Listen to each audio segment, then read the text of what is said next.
ئەو حاڵەتانەی کە ڕوودا نەتیجا کە 825 حالەت تووشی تەسەمم بوو،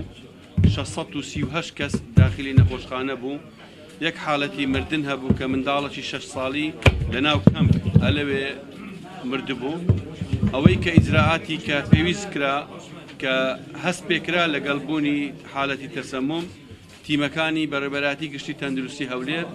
کە 42 ئیسعاف لەگەڵ تیمەکانیان لە کەمپ حاضر بوون، لەوێ لەگەڵ بنکەکانی تەندروستی ناو کەمپ سەرەتا ئەو خزمەت گوزاری پێویستیانەی بۆ حالەتی تەسەمم ڕوودەدات پێشکەش کرا و دواتر بنکەی تەندروستی خەبات ساڕێژ ڕۆڵێکی زۆر گەورەی هەبوو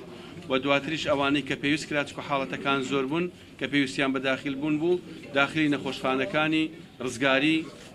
تەواریئی ڕۆژهەڵات و ڕۆژئاوا، تەواریئی ناوەند، نەخۆشخانەی جمهوری و هەروها ڕاپەڕین لێروکانە ئەوانەی کە بەشی زۆری منداڵیش بوون تەحویلی ئەو نەخۆشخانەیە بوو. لە هەمان کاتدا لە ژنەکانی لێکۆڵینەوە دەست بەجێ کارەکانی خۆی کردێت، چ قایمقامیەت بووە، چ پۆلیس بووە، چ فحسەکانی سەحەی هەولێر دەستی پێ کردیە و ئەمەی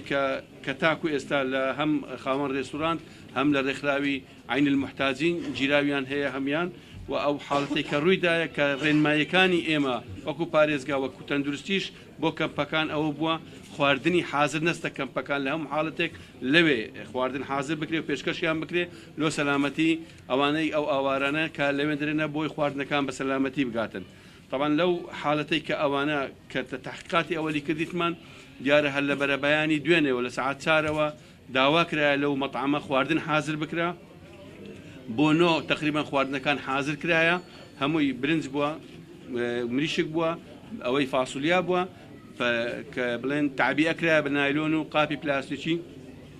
لەناو کارتۆن دانرایە، سەعات 1 دەست کرایە بە نەقلکردنی بۆ کەمپەکان و ئێوارەش دوای سەعات 4 وردە وردە دابەش کرایە تاری ئەسد.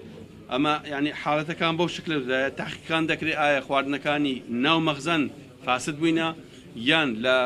ئەو فاسیلەیە کە خواردن حاضر کرایە و ئەو هەموو ماوەی بەسەر چووە تا گەشتەدا ئەو خەڵکە تووشی مشکلەی تەسەمم پەیدا بووە. ئەمانە هەموو مەسائلی تحقیق یەکلای دەکاتەوە و ئیجراعاتی یاسایی بەرامبەر هەموو ئەوانەی کە مقەسرن بە تاکید وەردەگیرێت.